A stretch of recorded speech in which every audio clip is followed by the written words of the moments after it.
अवांजी समातुन ताईं radio voice of Sindh London.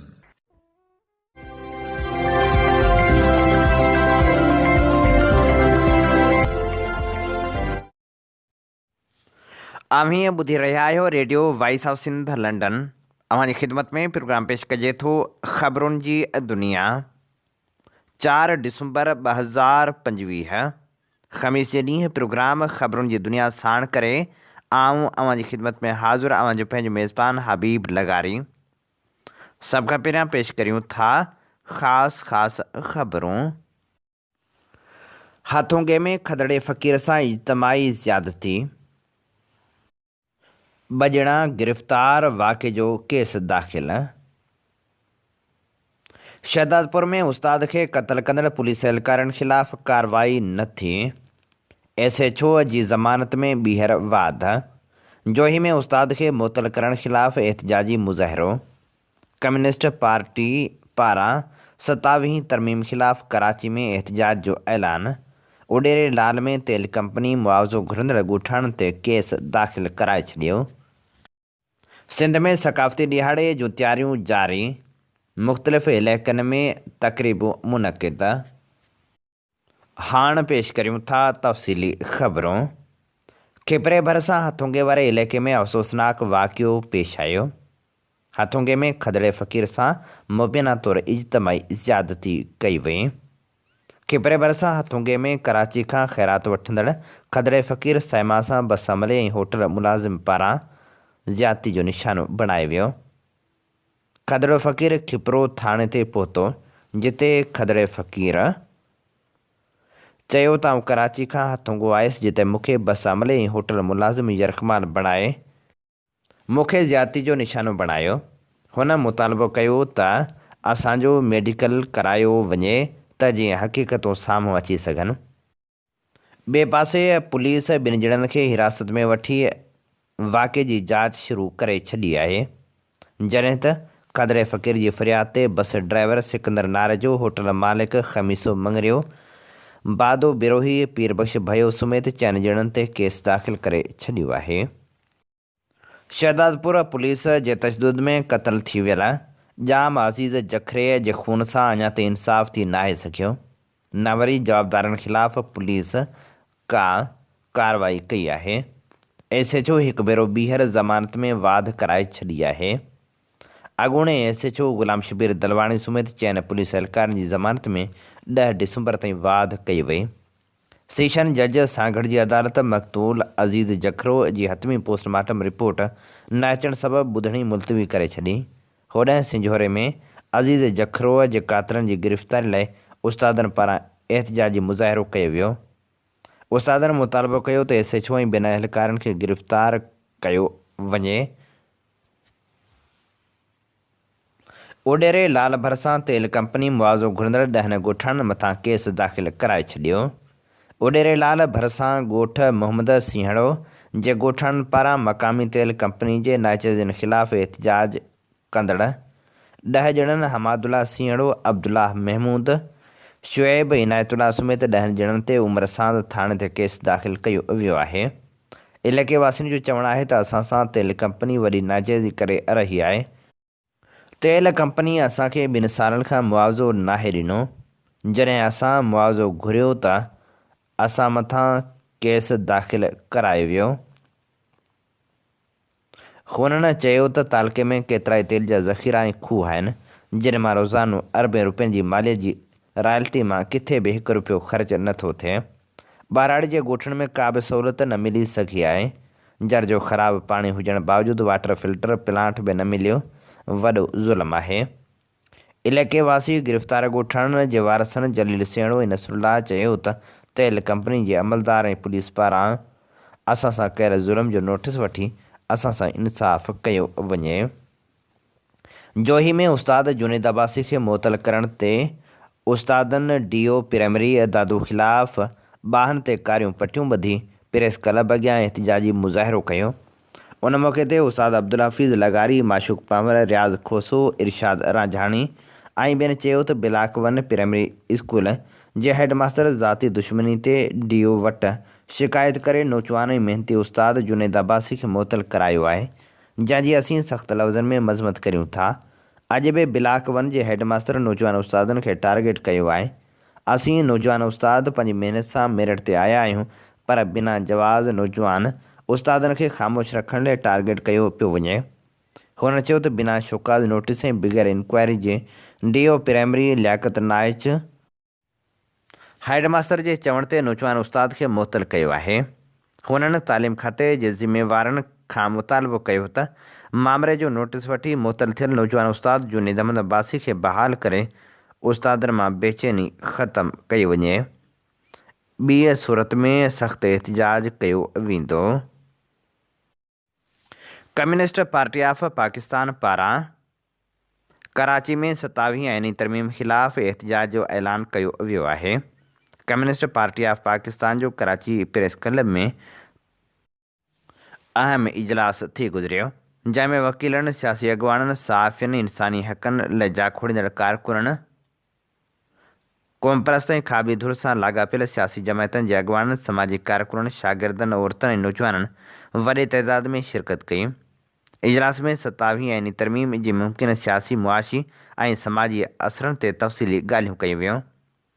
शरीक थींदड़नि मुल्क में वधंदड़ आमराणी तर्ज़ हुक्मरानी, मरकज़ियत, सियासी जबर, मुआशी इस्तिसाल, समाजी नाबराबरी ऐं तबक़ाती विरासत ते सख़्तु ॻणती जो इज़हार कयो। जॾहिं ते इजलास में कामरेड इमदाद काज़ी, सुहेल सांगी, डॉक्टर जयपाल छाबड़िया, महनाज रहमान सारंगचोए, समी बलोच ऐं शबीर अहमद शिरकत कई। जॾहिं त कमेटी क़ाइमु कई वई, जंहिंजो कन्वीनर कामरेड काज़ी इमदाद हूंदो। इजलास में फ़ैसिलो कयो वियो त 9 डिसंबर ते शाम 4 वॻे रीगल चौक खां कराची प्रेस क्लब ताईं 27 आइनी तरमीम ख़िलाफ़ रैली कढी वेंदी। अवामी तहरीक जे मरकज़ी सदर एडवोकेट वसंत थरी, मरकज़ी सीनियर नायब सदर नूर अहमद कात्यार, मरकज़ी general secretary advocate Sajid Hussain Maisar, मरकज़ी अॻुवान अब्दुल कादिर रांटो, एडवोकेट इस्माइल ख़ासकेली ऐं नूर नबी पली जे पंहिंजे गॾियल प्रेस बयान में चयो आहे त 2 किलो खंड जी क़ीमत में कमंद जो मण ख़रीद कयो पियो वञे, जेका शुगर मिल मालिकनि जी मुआशी दहशतगर्दी आहे। पीपल्स पार्टीअ जे अॻुवान जूं शुगर मिलूं आहिनि, जेके भुॻड़नि मुठ ते कमंद ख़रीद करे पोइ मुहांगे अघनि ते खंडु विकिणी रहिया आहिनि। पीपल्स पार्टी सरकार शुगर मिल मालिकनि खे हारिनी आबादगारनि खे फुरण लुटण जी सरेआम छूट ॾेई छॾी आहे। कमनि जो फ़सुलु तयारु थियण बावजूदि शुगर मिलूं कमनि जी पीड़ाई शुरू छो नथियूं कनि, केर बि पुछण वारो नाहे। अॻुवाननि वधीक चयो त अमेरिका में आबादगारनि खां 14,000 रुपया कमंद जो मण ख़रीद कयो वञे थो, जॾहिं त क्यूबा में 8,000 रुपया मण आहे, पर सिंध में फ़क़्ति 400 रुपयनि में मण ख़रीद कयो वञे थो, जेको हारिनी आबादगारनि सां सरासर ज़ुल्म आहे। अॻुवान चयो त जिन्सनि जा अघ घटाए सिंध जी ज़रायत खे हथ वठी तबाह कयो पियो वञे।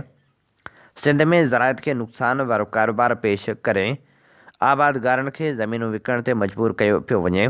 सिंध जूं ज़मीनूं सिंधियुनि खां फुरे कारपोरेट फार्मिंग कंपनियुनि खे ॾियण लाइ ज़रायत ते घण तरफ़ो हमिलो कयो वियो आहे। हिकिड़े पासे सिंध में पाणी जी हथरादू खोट पैदा कई वई आहे, ॿिए पासे ॿिज भाण ज़रई दवाऊं ब्लैक ते विकिरो थी रहियूं आहिनि।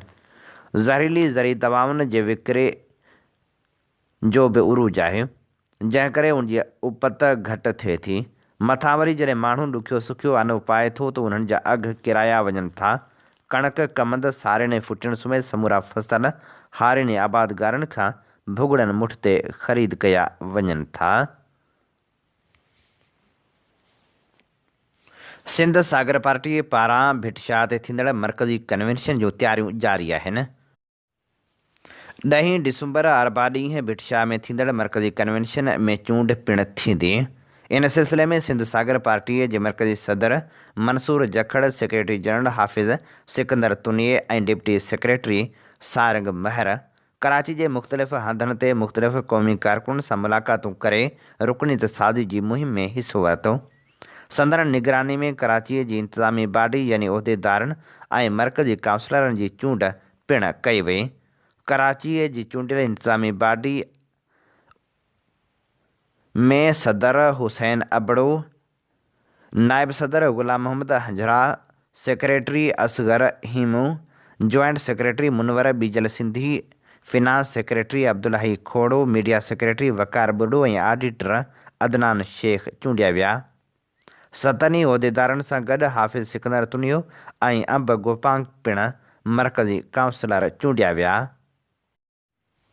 क़ौमी अवामी तहरीक जो सरबराह अयाज़ लतीफ़ पलीजो सिंध एसोसिएशन जापान जी दावत ते जापान रवानो। सिंध एसोसिएशन जापान पारां 6 डिसंबर ते सक़ाफ़ती ॾिहाड़ो मल्हायो पियो वञे, जंहिंजो महिमान ख़ासि क़ौमी अवामी तहरीक जो सरबराह अयाज़ लतीफ़ पलीजो हूंदो। रवानगी वक़्तु जारी कयल बयान में अयाज़ लतीफ़ पलीजे चयो त सिंधी क़ौम पंहिंजे सक़ाफ़ती ॾींहं ते दुनिया जे ॿियनि क़ौमुनि सां मुहबत जो इज़हार करे थी। असांखे 7000 साला तहज़ीब ऐं सक़ाफ़त जो मालिक हुजण ते फ़ख़्रु आहे। सिंधी माण्हू अमन पसंदि, तरक़ी पसंदि, रोशन ख़्याल, इल्म दोस्त, इंसान दोस्त, मौसीक़ी ऐं रक़्स सां प्यार कंदड़ आहिनि। अयाज़ लतीफ़ पलीजे चयो त सिंधी क़ौम हमेशह पंहिंजी धरती जो तहफ़्फ़ुज़ कयो आहे। सिंध अज़ीम तहज़ीब, सक़ाफ़त ऐं रवादारी जी धरती आहे। शाहूकार तहज़ीब जी धरती ऐं उनजे वसीलनि जी मालिकी असां सभिनी जी ज़िम्मेवारी आहे। करप्शन, अक़रबा परवरी असांजी तहज़ीब, सक़ाफ़त ऐं सुञाणप खे तबाह कयो आहे। कुदरती वसीलनि सां मालामाल धरती जा नौजवान ख़ुदकशियूं करण ते मजबूर आहिनि। बुख, बदहाली ऐं बेरोज़गारी जो राकास ज़िंदगियूं ॻड़काए रहियो आहे।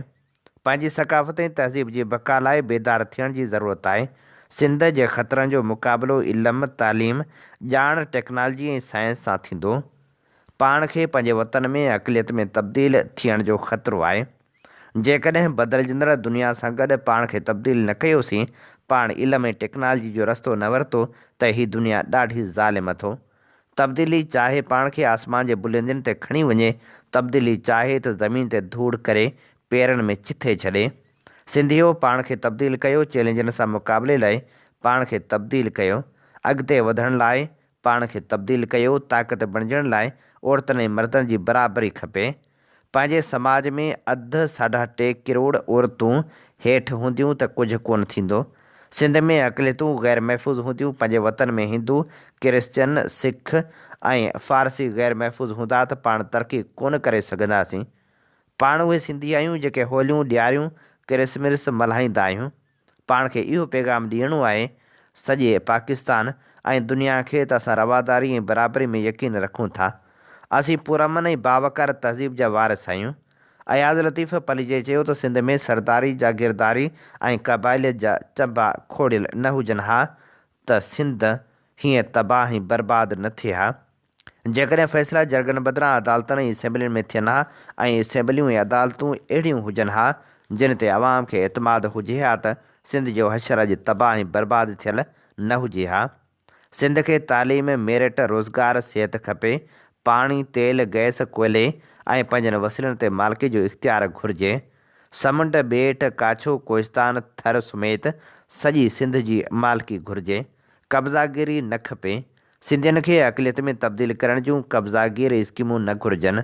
मुख़्तलिफ़ मनसूबनि जे नाले में हज़ारे एकड़ ज़मीनुनि ते कब्ज़ा न घुरिजनि।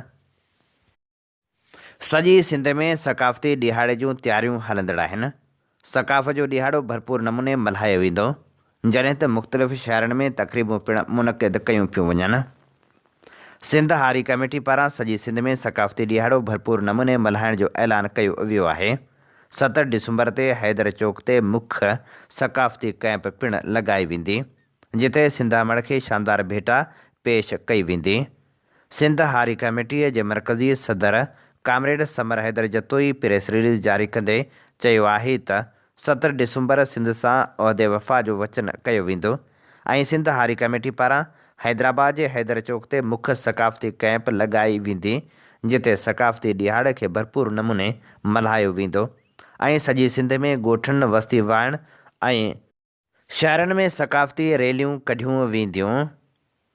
सक़ाफ़ती ॾिहाड़ खे ईदगाह मल्हायो वेंदो ऐं उन ॾींहं ते इहो वचन कंदासीं त सिंध जी तालीम, ज़मीनूं, सिंधू दरिया, जबल, मैदनियात ऐं ॿियनि वसीलनि खे बचायो वेंदो ऐं सिंध जे मज़लूम अवाम खे करप्शन, बदअमनी, फुरलुट, जागीरदारी, सरदारी, वॾेरकी, भूतारकी निज़ाम मां आजो करायो वेंदो।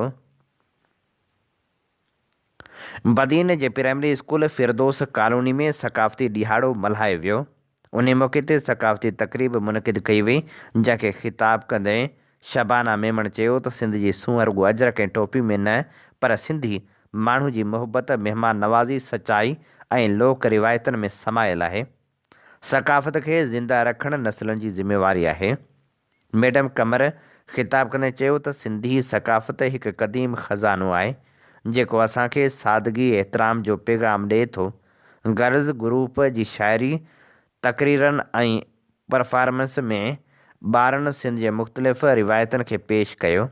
शागिर्दियाणियुनि जूं निढियूं टीमूं सकाफ़ती रिवाजनि खे ड्रामई अंदाज़ में पेश कंदियूं रहियूं, जिते रैली जी तयारी ॾेखारी वई।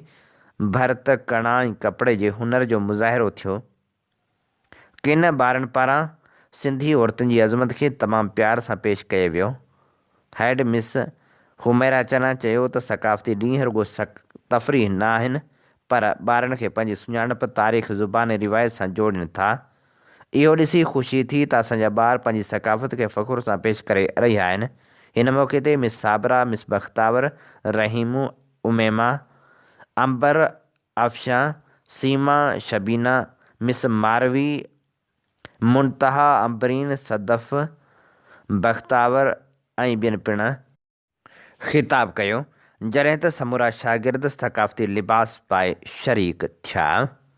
Government boys higher secondary school Sirani पारां सकाफ़ती ॾिहाड़े जे हवाले सां रंगारंगी तक़रीब मुनक़िद कई वई, जंहिंमें स्कूल जे उस्तादनि मोहम्मद याक़ूब मलाह, सिकंदर आज़म राहिमो, अली मुराद ख़ासकली, शुएब उन्नड़, अज़हर खट्टी, अमीर बख़्श मंधरो ऐं ॿियनि वीचार वंडिया। उन मौक़े ते सिंधी सकाफ़त जे हवाले सां टेबलो पिणु पेश कयो वियो, जंहिं ते स्कूली शागिर्दनि अल्ताफ़ शोरो, आकाश भील, सुरेश मेघवाड़, मंसूर मंधरो, असद चांग ऐं ॿियनि अदाकारी कई, जॾहिं त क़ौमी गीतनि ते रक़्स पिणु कयो वियो।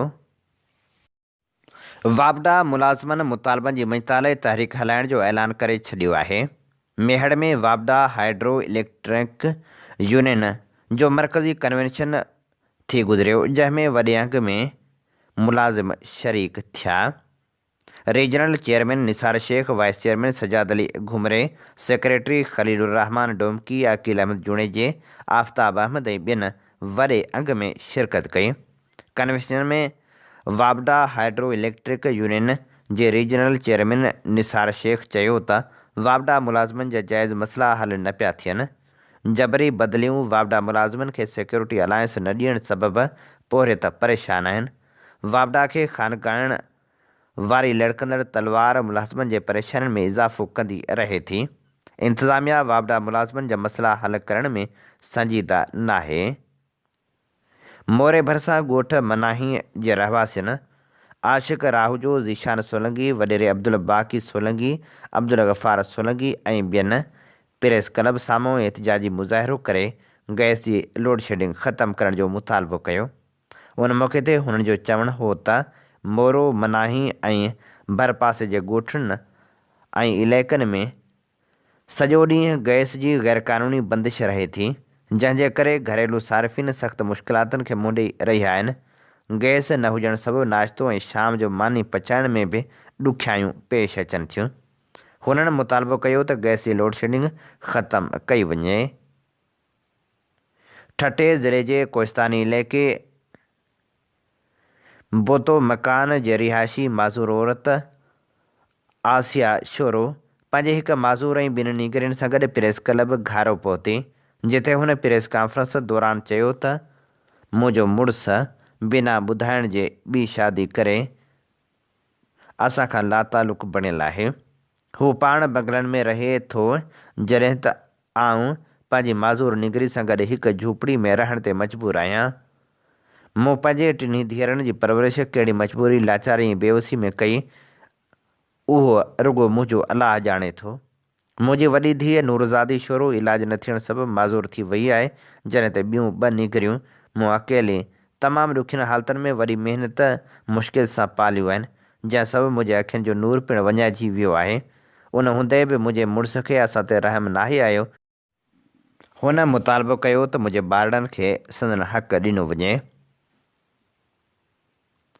कश्मीर जे गुरु नानक गुरुद्वारा में सिख मेले जे 3 ॾींहंनि वारियूं तक़रीबूं शुरू थी वियूं। दुनिया जे मुख़्तलिफ़ मुल्कनि मां आयल सिख कीर्तनी महिमाननि जो कश्मीर पहुचण ते सीनियर सियासतदान सलीम जान मज़ारी, चौधरी नरेश कुमार केसवाणी, सरदार महेश सिंह, टिकमदास केसवाणी, डॉक्टर मनोहर लाल लालचंद ऐं मुकेश कुमार केसवाणी समेत शहरियुनि गुलनि जा हार पाराए इस्तक़बाल कयो। गुज़िरियल 15 सालनि खां थींदड़ सिख मेले जूं तक़रीबूं 3 ॾींहं जारी रहंदियूं आहिनि, जंहिंमें मुल्क जे कुंड कुड़िछ मां माण्हू अची शिरकत कंदा आहिनि। सिख मेले जी इंतिज़ामिया पारां आयल महिमाननि जी रिहाइश जो बंदोबस्तु कयो वियो आहे, जॾहिं त 3 ॾींहं लंगर प्रसाद हलंदो रहंदो। मेले जे मौक़े ते ज़िले इंतिज़ामिया पारां इंतिहाई सख़्त हिफ़ाज़ती इंतिज़ाम पिणु कया विया आहिनि। रतोदेरो थाणे जी हद ॻोठ बडू जलबाणी में जलबाणी बिरादरी जे 2 धुरियुनि विच में हलंदड़ तकरार तां मारिजी वियल आसिफ़ अली जलबाणी जे वारसनि लाश रखी एहतिजाजी धरणो हंयो। उन मौक़े ते सख़्त नारेबाज़ी कई वई। मक़तूल जे वालिदैन ऐं ॿियनि वारसनि गौसबख़्श नदीम सुधीर ऐं कलंदर बख़्श मीडिया ॾो चयो त असांजो पंहिंजी ज़ात वारनि सां ज़मीन जी मालिकी तां तकरार हलंदड़ आहे, जंहिंमें खुदन जलबाणी जी धुर असां मथां अॻु में बि फायरिंग कई हुई, जंहिंमें असांजो हिकु नौजवान अमीर बख़्श क़तल थी वियो हो। हिकु मर्द ऐं औरत ज़ख़्मी थिया हुआ। ॿीहर असांजे मथां फायरिंग कई वई आहे, जंहिंमें नौजवान आसिफ़ क़तल थी वियो आहे। असां अॻुवारे थियल वाक़े में मुलविस जवाबदारनि जी गिरफ़्तारी लाइ पुलिस खे बार बार चवंदा रहियासीं, पर पुलिस जवाबदार गिरफ़्तार न कया। जवाबदार गिरफ़्तार कया वञनि हा त हीउ वाक़ियो पेश न अचे हा। पुलिस जी सुस्ती सबबि असांखे ॿियो लाश मिलियो आहे। हुन चयो त खुदन जलबाणीअ वारी धुर असां सां नाजाइज़ी कई आहे। जेसिताईं पुलिस जूं आला इख़्तियारियूं असां वटि ॻाल्हियूं करण लाइ न पहुचंदियूं, धरणो जारी रहंदो। 2 कलाकनि जे एहतिजाज खां पोइ ASP पहुची यकीन ॾियारियो त जवाबदारनि खे गिरफ़्तार कयो वेंदो, जंहिंखां पोइ एहतिजाजी धरणो ख़तमु कयो वियो। जामशोरे जे हब क्लस्टर बोल्हाड़ी म्यूनिसिपलिटी में शामिल 44 फीडरी स्कूलनि चइनि सेलनि जे इंतिज़ामी सरबराहनि जी ॿी गरजाणी गवर्नमेंट एलिमेंट्री स्कूल लोकाणी ख़ासकली तालके कोटड़ी में cluster head teacher Hussain Bakhsh Mahar जी सदारत हेठि थी गुज़री। ज़िले जामशोरे जे हब क्लस्टर बोल्हाड़ी म्यूनिसिपलिटी जे चइनि सेलनि जी 3 सरबराही गरजाणी में चइनी सरबराहनि हुसैन बख्श महर, सीनियर हेडमास्टर ऐं cluster head teacher hub cluster school Khurshid colony Kotri, Khairunnisa Khoso head mistress government girls higher secondary school Bahar colony Kotri, Khuda Dost Patai headmaster government elementary school Longani Khaskheli ऐं Mohammad Siddique Abro boys high school labour square colony Kotri शिरकत कई। गरजाणी में गुज़िरियल गरजाणी में कयल फ़ैसिलनि ते अमल दरामद रिपोर्ट जो जाइज़ो वरितो वियो। सालियानी स्कूल गणप बाबति ख़ुसूसी रिपोर्ट एन्यूमेटर अता मोहम्मद बबर पेश कई। उनखां पोइ क्लस्टर पॉलिसी जे हवाले सां पेश ईंदड़ रुकावटुनि ऐं ललकारनि जो ज़िक्र कयो वियो। क्लस्टर स्कूल पॉलिसी ते अमल दरामद जे हवाले सां घुर्बल हिकमत अमली ते पिणु वीचार वंडिया विया। गरजाणी में CPD बाबति पिणु ॻाल्हि ॿोल कई वई। गुज़िरियल गरजाणियुनि में कयल फ़ैसिलनि ते अमल दरामद रिपोर्ट जे जाइज़े खां पोइ फ़ैसिलो कयो वियो त ईंदड़ गरजाणी खां अॻु में प्राइमरी ऐं सेकेंडरी ज़िले तइलीमी आफ़ीसरनि ज़िले जे चीफ मॉनिटरिंग ऑफिसर सां मुलाक़ातूं कयूं वेंदियूं। सूमर 8 डिसंबर ताईं हर स्कूल मां हर मज़मून जे हिकु माहिर उस्ताद जो विचूर सेल हेड टीचर तयारु कंदा। हर फील्ड स्कूल जो हेड टीचर पंहिंजे स्कूल जो मीडिया कोऑर्डिनेटर नामज़द कंदो। हर सेल हेड टीचर ईंदड़ गरजाणी खां अॻु में हर स्कूल जो मुआइनो कंदो। ज़िले जामशोरे जे हब क्लस्टर बोल्हाड़ी म्यूनिसिपलिटी में शामिल 44 फीडर स्कूल चइनि सेलनि जे इंतिज़ामी सरबराहनि जी 4थी तइलीमी गरजाणी सेल 1 ऐं cluster hub school Khurshid colony जे cluster head teacher Hussain Bakhsh Mahar जी मेज़बानी में अरबा 17 डिसंबर ते थींदी। पब्लिक अकाउंट्स कमेटी में डाउ यूनिवर्सिटी ऑफ हेल्थ साइंसिस में 10 मुलाज़िमनि जे जाली डिग्रियुनि ते भर्ती जो इंकशाफ कयो वियो आहे। रिपोर्ट पेश कंदे चयो वियो आहे त मुलाज़िम 3 महीननि अंदरि तालीमी डिग्रियूं हायर एजुकेशन कमीशन खां तस्दीक कराइनि। सिंधियन नेशनल कांग्रेस जे मरकज़ी चीफ ऑर्गेनाइज़र मोहबाज़ आज़ाद लगारी ऐं मरकज़ी डिप्टी चीफ ऑर्गेनाइज़र सारंग जोए जी अॻुवाणी में सिंधियन नेशनल कांग्रेस ज़िले कोरंगी पारां कोरंगी बिलावल कॉलोनी में क़ौमी परचम लॻाया विया, जंहिंमें कराची डिवीज़न जे ऑर्गेनाइज़र लतीफ़ मेमण, ज़िले कोरंगीअ जे chief organiser Shoaib Shaikh, organiser Mujahid Sindhi, organiser Sadaqat Shaikh, Sanwal Zohrani, Darshan Soomro, Musawar Shaikh, Waseem Unnar, Ejaz Umrani, Ali Mohammad Kori, Hameed Sindhi, Saeed Lashari, Wajid Shaikh ऐं ॿियनि वॾे अंग में शिरकत कई। हैदराबाद जे इलाइक़े पिरीटाबाद जे रहवासियुनि ज़ुबैदा कुरैशी ऐं संस भाउ मुज़मिल ऐं ॿियनि हैदराबाद में प्रेस कॉन्फ्रेंस कंदे चयो आहे त असांजे भाउ ज़ुबैर ऐं उनजे दोस्त आसिफ़ जा क़ातिल 48 कलाकनि में गिरफ़्तार कया वञनि। ॿी सूरत में SSP ऑफिस साम्हूं एहतिजाजी धरणो हंयो वेंदो। हुननि चयो त ज़ुबैर ऐं आसिफ़ खे क़त्ल कंदड़ जवाबदार 2 हफ़्ता गुज़रण बावजूदि गिरफ़्तार थी नाहिनि सघिया। पुलिस जवाबदारनि खे गिरफ़्तार करण में नाकाम थी वई आहे। हुननि मुतालबो कयो त फ़ौरी तौर ते जवाबदारनि खे गिरफ़्तार कयो वञे। गॾिजी शहर जो ड्रेनेज निज़ाम ख़राबु हुजण करे गंदे पाणी ईसन शाह, राजपर मोहल्ले ऐं मारवाड़ी मोहल्ले खे ॿोड़े छॾियो। गंदो पाणी रस्तनि ते बीहण जे करे बदबू पखिड़िजी वई। ईंदड़ वेंदड़नि खे सख़्तु तकलीफ़ खे मुंहुं ॾियणो पइजी रहियो आहे। ॿिए पासे घरनि में गंदो पाणी दाख़िल थियण जे करे मुतासिर शहरी दरवाज़नि वटां गंदो पाणी बाल्टियुनि वसीले निकाल करण ते मजबूर थी विया आहिनि। हितां जे रहवासियुनि मुतालबो कयो आहे त ठेकेदार गंदे पाणी जे नाले जे मैन होल खे ढकण न लॻाया ऐं सफ़ाई न थियण जे करे नालो पुरिजी वियो आहे, जंहिं सबबु गंदो पाणी रस्तनि ते निकिरी अचे थो।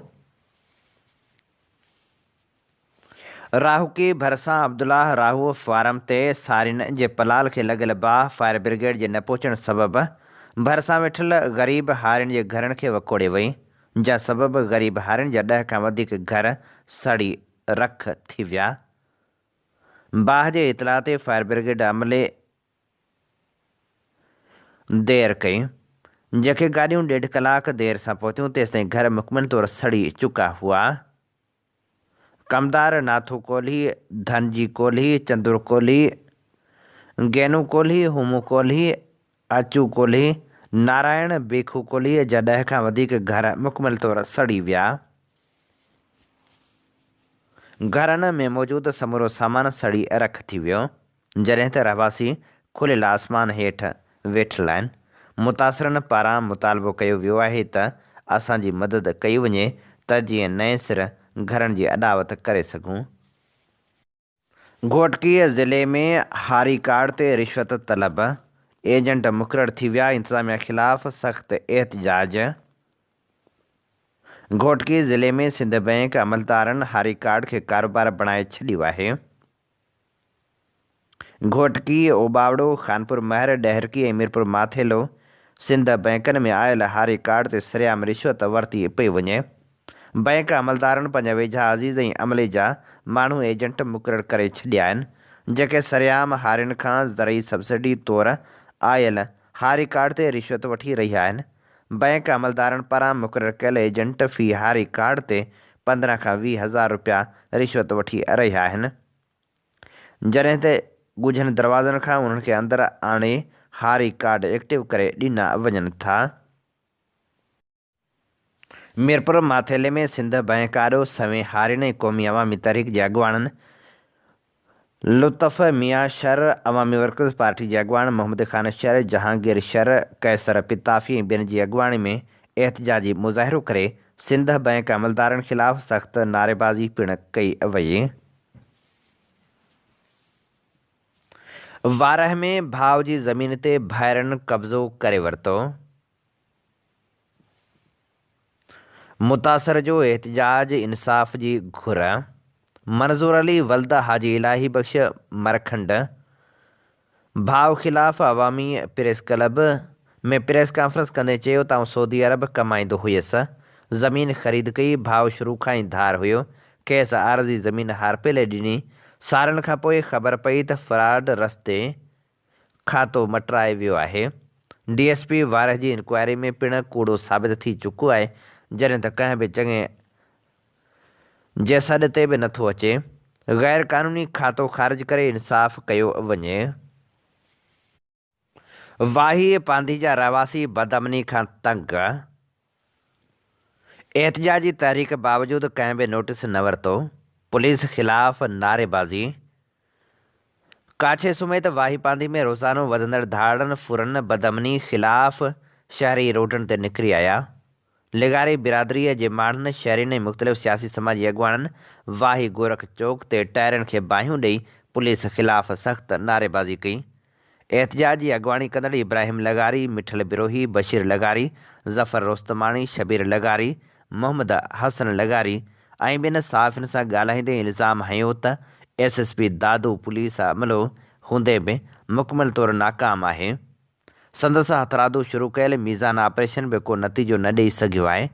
अॻुवाननि ॿुधायो त हथियारबंद वाही पांधी थाणे भरिसां इब्राहिम लगारी ऐं ख़मीसो लगारी जे घरनि में दाख़िल थी 1 कलाक ताईं घर भातियुनि खे यरगमाल बणाए मर्दनि, औरतुनि ऐं मासूम ॿारनि खे हिरासत करे हथियारनि जे ज़ोर ते अटकल 12 लख रुपयनि जा सोना ज़ेवर, मोबाइल फ़ोन ऐं ॿियो क़ीमती सामान खणी आसानी सां फ़रार थी विया। अहिड़ो इतलाउ बर वक़्ति वाही पांधी थाणे ते ॾिनो वियो। पुलिस रिवायती किरदारु अदा कंदे राति 3 वॻे लॻल धाड़े बावजूदि सुबुह देर सां पहुती। खोजी कुतनि ज़रिए हथियारबंदनि जो पेरो खंयो वियो, जेको हिकु घर में लॻो, जिथे कुतो उन घर अंदरि खट ते वेही रहियो। रोज़ाने जी बुनियाद ते जोही वाही पांधी रोड ते फुरूं मामूल बणियल आहिनि। हुननि मुतालबो कयो त फ़ौरन ख़िलाफ़ कार्रवाई करे असांखे फुरियल सामान वापसि ॾियारियो वञे ऐं काछे में अमन क़ाइमु कराइण लाइ क़दम खंया वञनि। हीअ असीं अवां जी ख़िदमत में पेश करे रहिया हुआसीं ख़बरूं। इन ते प्रोग्राम ख़बरुनि जी दुनिया जो वक़्तु पुॼाणी ते पहुचे थो। पंहिंजे मेज़बान हबीब लगारी खे ॾींदा इजाज़त। जॾहिं पेर तेॾहिं ख़ैर। अवां जी समातुनि ताईं radio voice of Sindh London